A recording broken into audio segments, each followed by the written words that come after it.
बिस्मिल्लाहिर्रहमानिर्रहीम। अस्सलामुअलैकुम dear students, उम्मीद आप ठीक होंगे।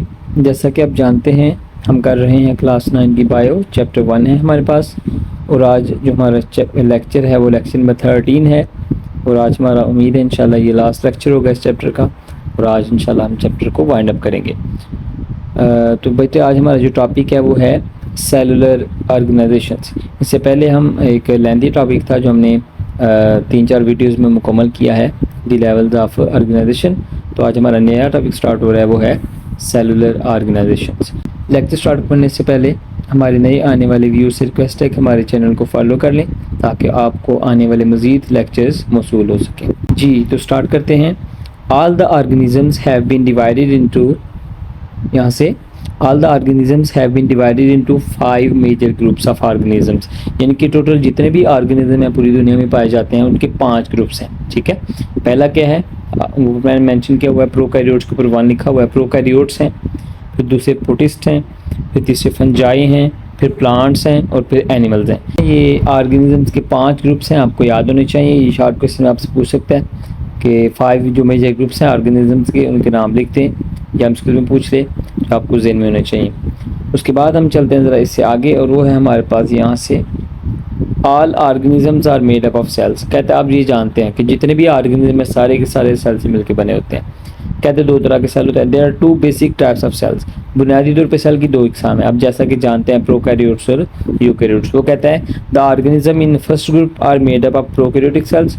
कहता है जो पहला ग्रुप है उसके अंदर जो ऑर्गेनिज्म है वो प्रोकैरियोटिक सेल से बने होते हैं, यानी कि जैसे आपने प्रोकैरियोट्स पढ़े हैं, जैसा पहला ग्रुप आपने पढ़ा है प्रोकैरियोट्स। कहता है उसके अंदर जो है वो सारे के सारे सेल्स प्रोकैरियोटिक सेल्स होते हैं। While all the other groups, लेकिन जो बाकी 4 ग्रुप्स हैं उनके बारे में वो कहता है कि बाकी जो 4 ग्रुप्स हैं हैव यूकैरियोटिक सेल्स, उनके अंदर यूकैरियोटिक सेल्स होते हैं। यानी कि प्रोकैरियोट्स के अंदर सिर्फ प्रोकैरियोटिक सेल होते हैं, बाकी प्रोटिस्ट के अंदर, फंजाई के अंदर, प्लांट्स के अंदर और एनिमल्स के अंदर, इनके अंदर कौन से सेल्स होते हैं?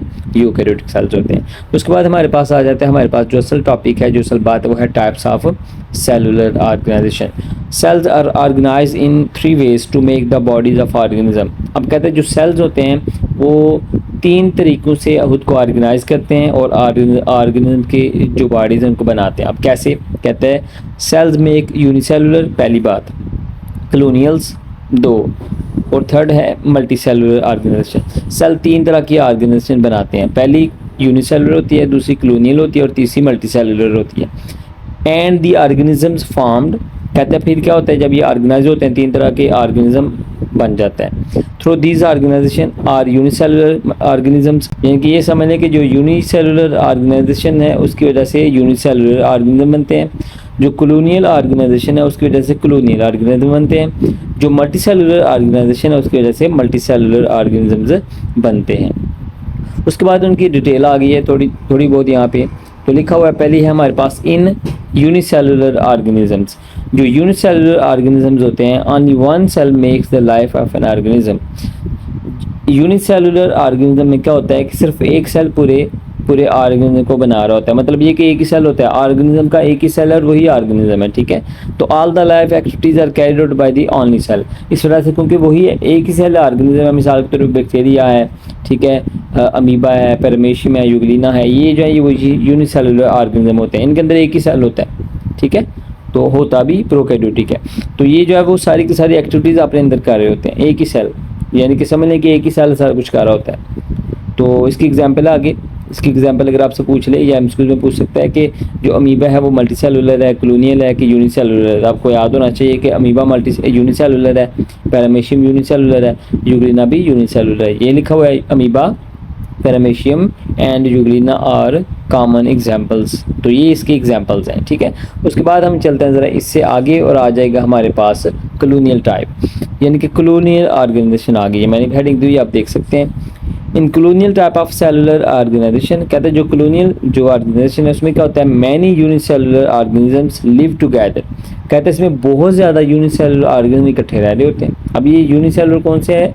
जो यूकैरियोटिक है। ठीक है, तो कहते हैं इसमें बहुत ज़्यादा यूनिसेलुलर सेल्स आपस में इकट्ठे रह रहे होते हैं। But do not have any division of labour among them, लेकिन इसके अंदर डिवीजन ऑफ लेबर नहीं होती। इसका मतलब क्या है कि हर सेल अपने ही काम कर रहा होता है। कॉलोनी में हर सेल जो है वो अपना अपना काम कर रहा था, किसी का काम नहीं कर रहा होता या किसी और के लिए काम नहीं कर रहा होता, यानी कि आप उनके अंदर डिवीजन ऑफ लेबर नहीं होती, बल्कि वो अपना काम खुद कर रहे होते हैं। यही लिखा हुआ है, each unicellular organism is in a colony lives its own life. तो वो हर सेल अपनी ज़िंदगी अपनी गुजार रहा होता है, and does not depend on other sales for its vital requirement, और ये दूसरे सेल पर अपनी ज़रूरियात को पूरा करने के लिए उन पर इंहिसार नहीं करता, यानी कि उनको इस सेल को दूसरों की ज़रूरत नहीं होती।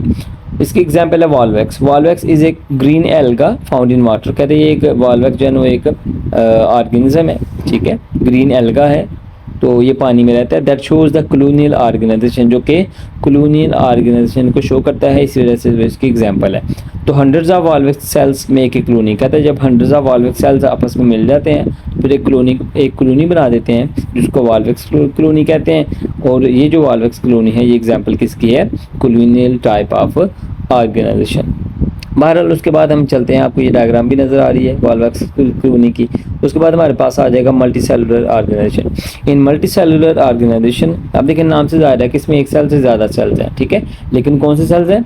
Eukaryotic. In multicellular organization cells are organized in the form of tissues, organs and organ systems. अब इसमें क्या होता है, जो सेल्स होते हैं वो टिश्यू की शक्ल में, ऑर्गन की शक्ल में या फिर ऑर्गन सिस्टम की शक्ल में खुद को अरेंज किए होते हैं, ठीक है। यानी कि ये समझ लें कि सेल्स जो होते हैं वो टिश्यू की शक्ल में भी होते हैं, ऑर्गन शक्ल में भी ज़ाहिर होते हैं और ऑर्गन सिस्टम की शक्ल में भी होते हैं। उसके बाद कहते हैं फ्रॉग एंड मस्टर्ड प्लांट्स और familiar example of multicellular organization. तो कहते हैं इसमें उसने सिर्फ दो, वैसे तो बड़े सारे मल्टी सेलुलर ऑर्गेनिज्म हैं, तो उसने सिर्फ दो का जिक्र किया है, फ्रॉग का और मस्टर्ड प्लांट का उसने जिक्र किया है कि ये मल्टी सेलुलर ऑर्गेनिज्म है।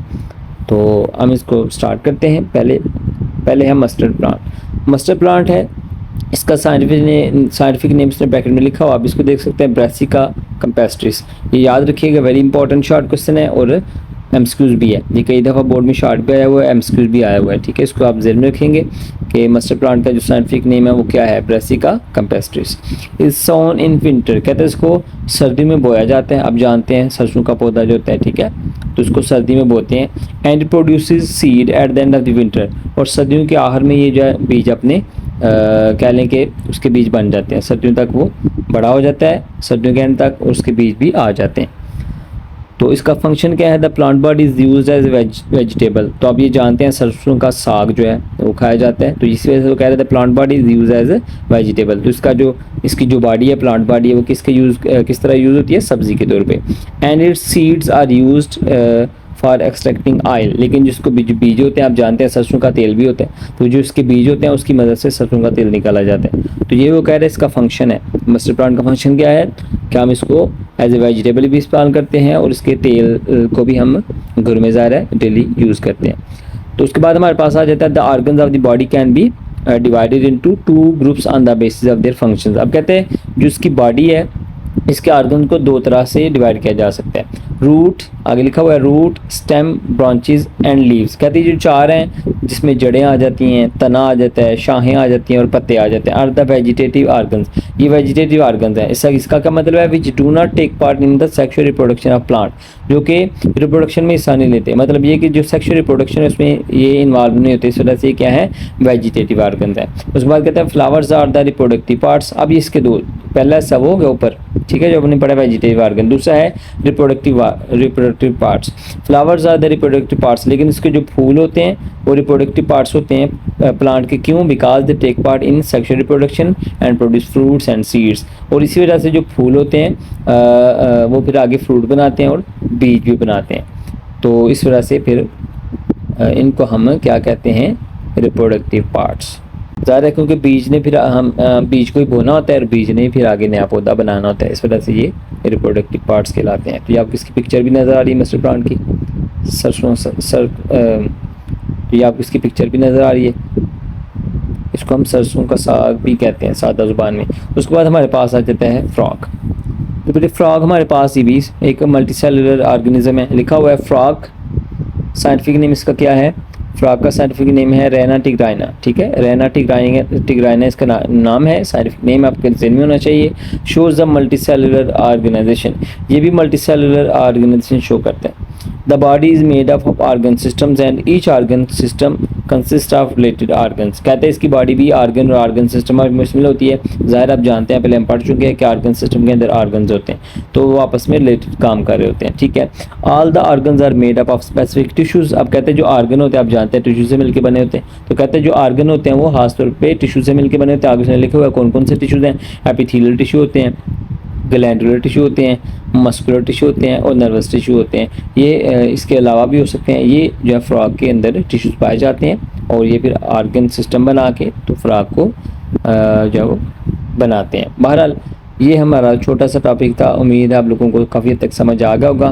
तो लेक्चर वाइंड अप करने से पहले एक दफ़ा एक्सरसाइज पे आ जाते हैं क्योंकि इसमें एमसीक्यूज़ हैं वो भी साथ कर लेते हैं। तो हमारे पास बेटे एक्सरसाइज है तो आप भी खोल लें और आप जो मैंने आंसर लगाया हूँ आप भी कोशिश करेंगे यही पिक करेंगे और यही आंसर करेक्ट है। ठीक है, तो पहला है members of the same species living in the same place at the same time is makes a dash.